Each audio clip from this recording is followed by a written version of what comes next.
Jemput Yang Berhormat Datuk Dr. Mujahid Yusof Rawal. Sorong papan, tarik papan, soalan nombor 8. Kalau pasti salah yang jawab, harap bersopan.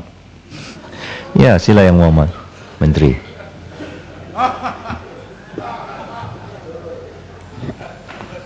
Bismillahirrahmanirrahim. Assalamualaikum warahmatullahi wabarakatuh. Terima kasih kepada Datuk Yang Dipertua dan juga kepada saudara yang berhormat daripada Parit Bunta yang begitu bersopan. Saya ucap terima kasih kepada Yang Berhormat Parit Bunta kerana beliau begitu prihatin kepada masalah makhluk perosak dan juga ancaman kepada pertanian ini. Ya, dia suruh bersopan, kita bersopanlah sikit. Kita ucap keperhatian beliau kerana kita tahu iaitu masalah yang disebutkan ini dia memberi kesan yang besar kepada petani-petani. Minta maaflah saya menjawab tak baca teks. Ya, kalau bersopan kena menghadap speaker. Kalau nanti ganggu masa habis saya tak boleh jawab pula. Jadi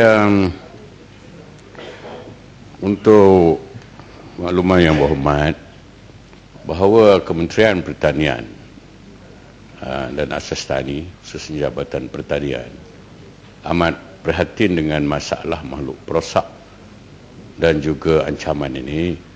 Dengan sebab itu ianya memperkenalkan apa yang dipanggil amalan pertanian baik ataupun good agricultural practice, ya, untuk diamalkan oleh petani-petani. Dan bagi tujuan menggunakan good agricultural practice ataupun amalan pertanian baik ini yang didapati ianya akan dapat mengatasi masalah makhluk perosak sama ada ke padi ataupun tanaman buah-buahan dan yang lain-lainnya itu, maka perlulah juga diamalkan kaedah-kaedah yang mesra alam dan juga tidak berbahaya kepada petani dalam mengamalkan kaedah itu. Kaedah yang pertama ialah iaitu apa yang dipanggil pengurusan tanaman bersepadu, integrated crop management. Ini perlu diamalkan. Apa dia integrated integrated crop management ini atau pengurusan taman bersepadu ini? Kita telah huraikan dengan panjang lebar dengan bahan-bahan cetak yang kita edarkan kepada petani-petani. Tapi untuk makluman Yang Berhormat, saya cuma sebutkan dengan ringkas saja, iaitu langkah pertama penyediaan tanah yang sempurna, penanaman serentak, ya, saliran dan perparitan yang baik, dan menggunakan baja mengikut jadual.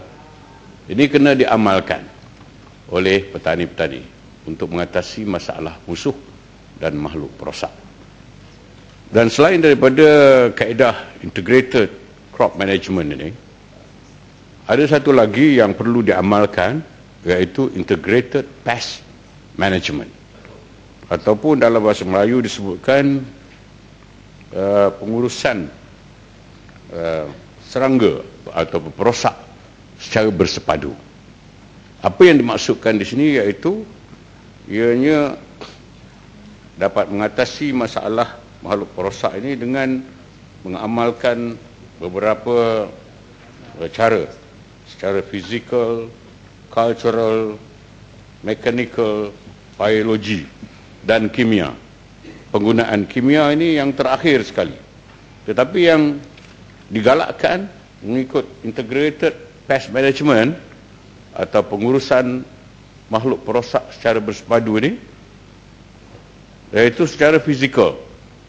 Apa yang dimaksudkan secara fizikal ialah bergotong royong untuk mengutip serangga-serangga ataupun musuh-musuh perosak seperti siput gondang, emas dan lain-lain yang terdapat di dalam kawasan pertanian. Apa yang dimaksudkan dengan cultural ialah tanaman menggunakan kaedah transplanter, iaitu pertanian yang menggunakan saliran dan perparitan yang baik. Dan selain daripada itu juga menangkap serangga-serangga atau makhluk perosak ini dengan menggunakan perangkap yang diberi nama feromon, yang boleh mengawal serangga seperti kumbang dan sebagainya melalui perangkap ini. Dan secara biologinya pula, ini interesting ni. Ada kaedah menggunakan burung ponggok. Burung ponggok bukan untuk rindukan bulan. Burung ponggok untuk mengatasi masalah tikus di dalam kawasan pertanian. Baru-baru ini Yang Berhormat Suraya di Kedah ada cadang guna burung hantu. Burung hantu pun boleh guna juga sebagai satu kaedah biologi bagi mengatasi masalah makhluk perosak di dalam kawasan pertanian padi. Dan begitu juga boleh digunakan itik untuk digunakan bagi mengatasi masalah siput gondang. Itik ni dia makan siput gondang. Jadi lepaskan itik banyak-banyak ke dalam sawah padi, dia boleh makan siput gondang. It sounds not practical to some, but this is what the pakar dalam bidang pertanian telah buat kajian dan mendapati ianya satu cara yang berkesan dalam mengatasi masalah siput gondang. Lastly, penggunaan kimia ini sebagaimana yang kita tahu sebelum ini adalah tidak begitu baik kerana ianya tidak mesra alam, ya, dan keduanya berbahaya kepada petani-petani. Guna kimia yang berlebihan kadang-kadang dia memberi kesan kepada badan petani, kulit petani jadi sakit dan sebagainya. Dan lebihan atau residu kimia yang banyak di sawah padi itu, ya, dia membawa kesan kepada produk pertanian itu. Kalau sekiranya buah-buahan, buah-buahan. Kalau sekiranya padi, beras. Dan apabila kita makan beras yang nanti dan buah-buahan yang terkesan oleh residu kimia yang berlebihan, ia akan menyebabkan kita mendapat penyakit. Hormat. Seperti kanser dan sebagainya. Soal jawab dah habis ya, Hormat. Jadi saya akhiri dengan menyebutkan bahawa penggunaan kimia memang kita tidak galakkan gunakan secara berlebihan dan digunakan mengikut paras yang perlu saja. Terima kasih.